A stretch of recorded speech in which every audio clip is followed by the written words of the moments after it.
এদেশে জন্মগ্রহণ করে ভুল করেছি।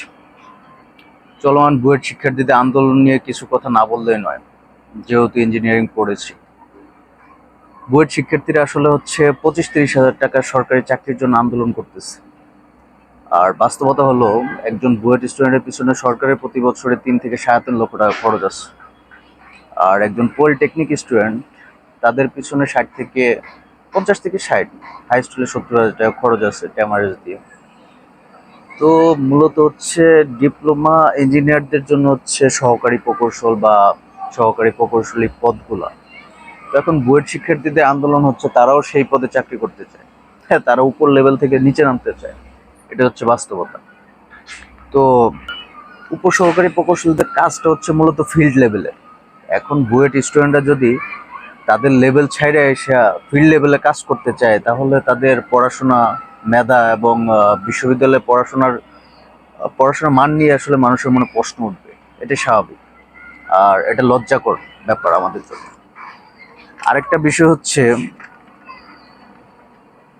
আরেকটা বিষয় সবচেয়ে দুঃখজনক বাস্তবতা হলো, এখনো বাংলাদেশের বড় বড় প্রকল্পগুলোতে বাইরের দেশ থেকে প্রকৌশলী আনতে হয়, বা বিশেষজ্ঞ প্রকৌশলী আনতে হয় বাইরের দেশ থেকে কাজের জন্য। তো আমরা দক্ষ ইঞ্জিনিয়ার বা দক্ষ প্রকৌশলী এখনো তৈরি করতে পারতেছি না। এটা আমাদের ব্যর্থতা। বা বাংলাদেশে ইন্ডাস্ট্রি লেভেলও, মানে প্রকৌশলী লেভেল বা বড় বড় লেভেলগুলো দখল করে বিদেশি ম্যানেজমেন্ট। তাদের কারণে বাংলাদেশের সেসব জায়গাগুলো চান্স পায় না। আর এক কথা বাংলাদেশের যে জনশক্তি, সেটা দক্ষ না।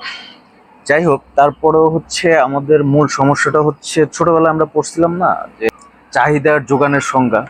তো আমাদের ক্ষেত্রেও সেরকমটাই হয়েছে। চাহিদা বেশি থাকলে পণ্যের দাম বেড়ে যায়, আর যোগান বেশি থাকলে পণ্যের দাম কমে যায়।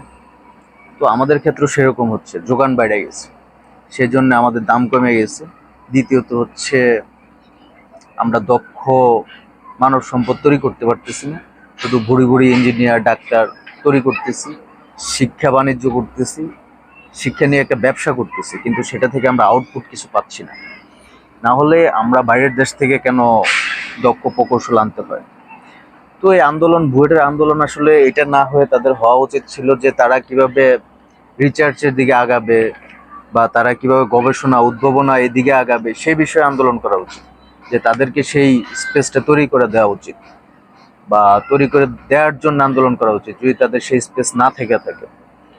তো অনেক বুয়েট শিক্ষার্থী আছে যারা দেশে জনগণের টাকায় পড়াশোনা করে দেশে আর থাকে না। তাদের থেকে আমরা আসলে কিছু পাই না।